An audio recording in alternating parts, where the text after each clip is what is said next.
Assalamualaikum warahmatullahi wabarakatuh. Halo anak-anak, bersama saya Bu Aisyah akan membahas sesuatu di kelas kali ini.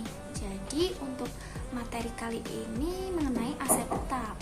Untuk itu diharapkan anak-anak dapat mengikuti pembelajaran kali ini dengan fokus ya. Oke, yang pertama sebelum kita memulai pembelajaran kali ini, anak-anak dapat berdoa terlebih dahulu. Ibu berikan waktu untuk berdoa sesuai dengan kepercayaan masing-masing. Berdoa mulai. Berdoa selesai. Nah, langsung saja ya anak-anak. Sekarang ibu akan menerangkan mengenai indikator dan tujuan pembelajaran kali ini. Untuk indikator sendiri, yang pertama menerapkan aset tetap. Apa aja sih? Nah, di sini meliputi menerangkan mengenai pengertian aset tetap, karakteristik aset tetap, penilaian aset tetap, dan mengklasifikasikan akun-akun yang tergolong aset tetap. Nah, selanjutnya untuk materi kita bagi menjadi empat subbab ya. Yang subbab pertama pengertian aset tetap, yang subbab kedua mengenai karakteristik aset tetap, dan yang subbab ketiga itu penilaian aset tetap, dan yang keempat itu ada klasifikasi penggolongan akun-akun aset tetap. Langsung saja ke materi yang pertama, pengertian aset tetap. Apa sih itu aset tetap? Apakah anak-anak ada yang tahu? Mungkin bisa dijawab di kolom komentar. Nah, untuk pengertian aset tetap ini menurut PSAK 2004, pengertian aset tetap adalah aktiva yang berwujud yang diperoleh dalam bentuk siap pakai atau dengan dibangun terlebih dahulu, yang digunakan dalam operasi perusahaan dan mempunyai masa manfaat lebih dari 1 tahun. Nah, ini di sini ada 3 poin. Yang pertama yaitu berwujud, yang kedua ada digunakan dalam operasi perusahaan, dan yang ketiga ada masa manfaat lebih dari 1 tahun. Nah, kemudian di sini ada pengertian dari IAI atau Ikatan Akuntan Indonesia. Nah, di sini aktiva tetap adalah aktiva berwujud yang diperoleh dalam bentuk siap pakai dengan dibangun terlebih dahulu, yang digunakan dalam operasi perusahaan dan tidak dimaksudkan untuk dijual dalam rangka kegiatan normal perusahaan dan mempunyai masa manfaat lebih dari 1 tahun. Jadi bedanya PSAK dan IAI itu cuman kalau di IAI itu ada tidak dimaksudkan untuk dijual, jadi digunakan hanya untuk operasi perusahaan. Kemudian untuk contoh aset tetap itu sendiri apa aja sih anak-anak? Jadi yang pertama itu ada properti. Ada bangunan, ada pabrik, ada alat-alat produksi, ada mesin, ada kendaraan, ada furnitur, ada perlengkapan kantor, ada komputer, dan sebagainya. Jadi banyak banget ya contoh aset tetap di sini. Langsung saja, untuk jika ada pertanyaan mengenai pengertian aset tetap, anak-anak dapat memberikan pertanyaannya di kolom komentar. Selanjutnya yaitu materi yang kedua, ada karakteristik aset tetap. Di sini ada 4 poin untuk karakteristik aset tetap secara umum. Yang pertama, aset yang memiliki masa manfaat lebih dari 1 tahun, seperti yang sudah dijelaskan sebelumnya. Lalu untuk yang kedua, aset yang dapat disusutkan. Kecuali ini untuk tanah ya. Kalau tanah itu lebih ke revaluasi, bukan disusutkan. Kemudian yang ketiga ada aset yang digunakan dalam operasi bisnis dan memberikan keuntungan finansial jangka panjang. Jadi kalau misalnya kulkas dijual itu namanya aset tetap bukan Bu? Bukan, itu persediaan barang dagang.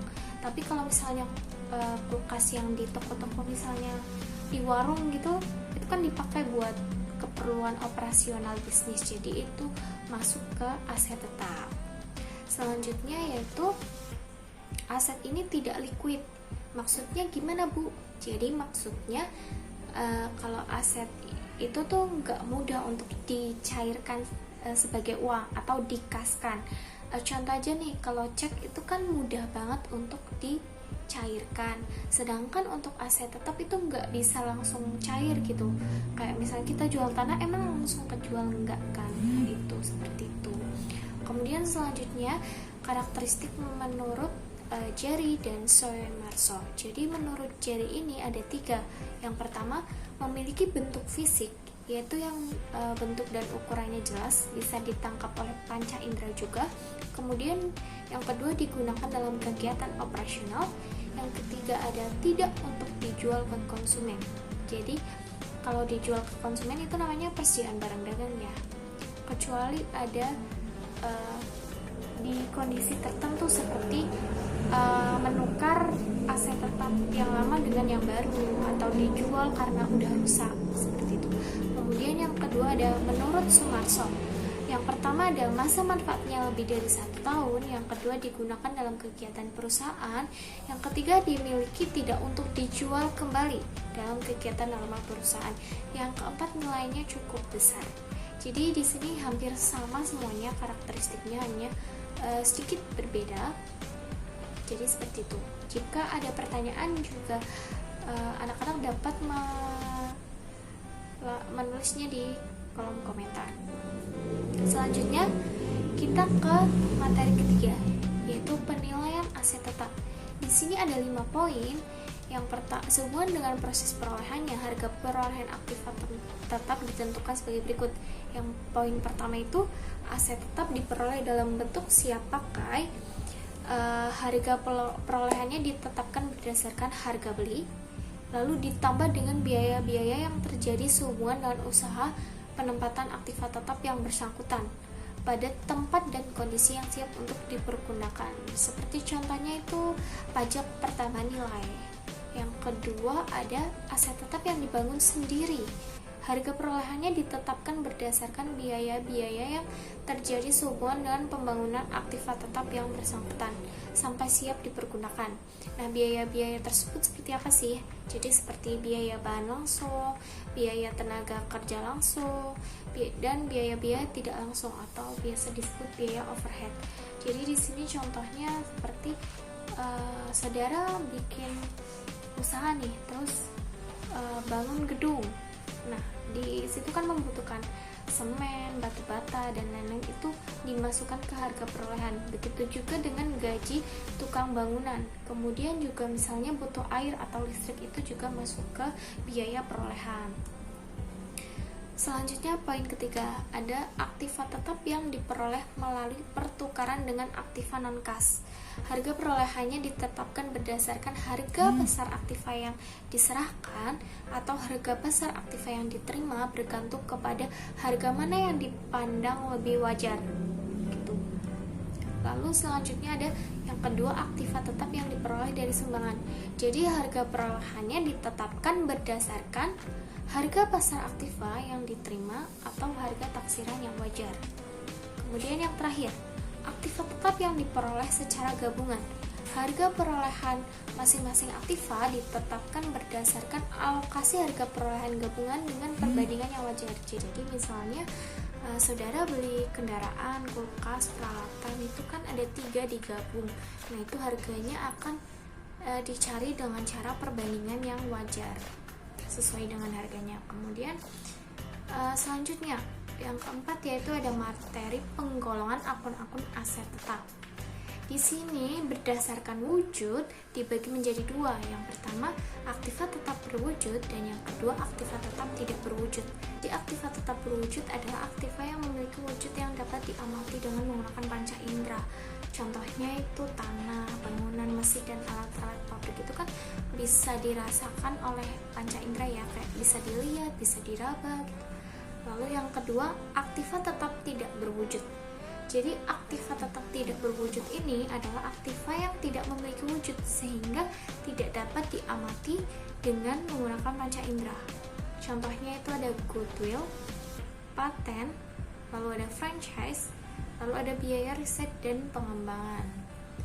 Nah, nanti akan disertakan foto-fotonya. Ini ada foto bangunan, berarti itu kan aktiva berwujud. Sedangkan untuk yang satunya itu ada franchise. Jadi franchise itu seperti saudara punya usaha. Nah, usaha itu ingin seperti ada orang lain yang ingin menjual juga, seperti saudara misalnya es kepal Milo. Saudara punya usaha es kepal Milo, terus teman saudara ingin menjual juga es kepal Milo, dan es kepal Milo itu kan hak saudara nih. Nah, berarti nanti teman saudara akan membeli hak itu. Jadi menjual es kepal Milo dengan merek dari saudara, merek daging saudara. Gitu. Lalu yang selanjutnya akan ada evaluasi pembelajaran dan latihan yang akan Ibu berikan melalui Google Classroom, sehingga untuk saudara-saudara bisa memperhatikan video ini sampai selesai dan mengerti tugas apa yang harus dilakukan nantinya. Jadi tolong diperhatikan ya. Terima kasih. Jika ada pertanyaan juga dapat diberikan melalui kolom komentar. Nanti akan Ibu jawab melalui reply. Terima kasih atas perhatiannya untuk saudara-saudara. Semoga ilmu yang Ibu berikan bermanfaat. Sekian dari Ibu, terima kasih. Wassalamualaikum warahmatullahi wabarakatuh.